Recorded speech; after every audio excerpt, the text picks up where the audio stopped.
بسم اللہ الرحمن الرحیم۔ السلام علیکم ورحمۃ اللہ وبرکاتہ۔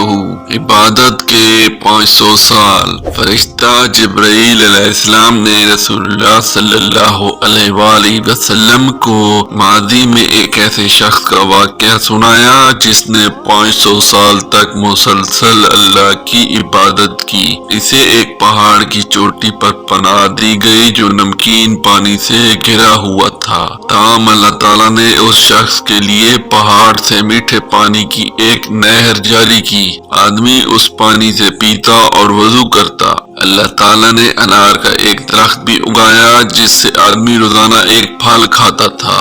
ایک دن اس شخص نے اللہ سے دعا کی، اے اللہ میری موت اس حال میں کر دے کہ میں سجدے کی حالت میں ہوں۔ اللہ نے ان کی یہ دعا قبول فرمائی۔ جبرائیل علیہ السلام جب بھی زمین پر اترے تو اس شخص کو اللہ کے لیے سجدہ کرتے ہوئے پایا۔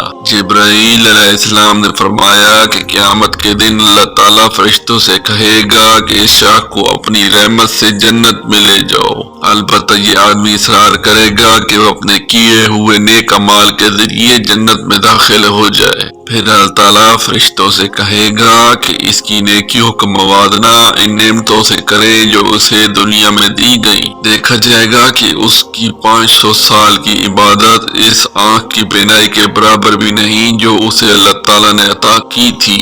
فرشتوں سے کہا جائے گا کہ اسے جہنم کی آگ کی طرف لے جائیں۔ پھر وہ آدمی التجا کرے گا کہ اے اللہ مجھے اپنی رحمت سے جنت میں داخل فرما۔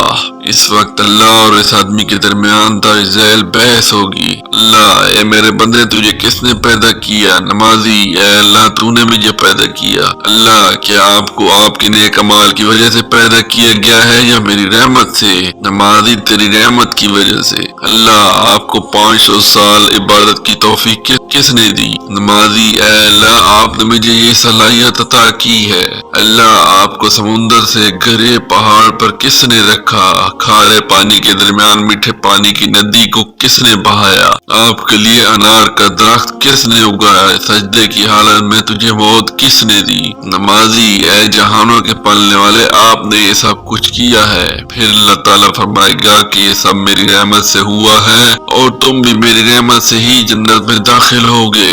ہم اللہ کی دی ہوئی نعمتوں کا کبھی شکر ادا نہیں کر سکتے۔ آئیے ان نعمتوں کو اپنی موت سے پہلے اللہ کو پہچاننے کے لیے استعمال کریں۔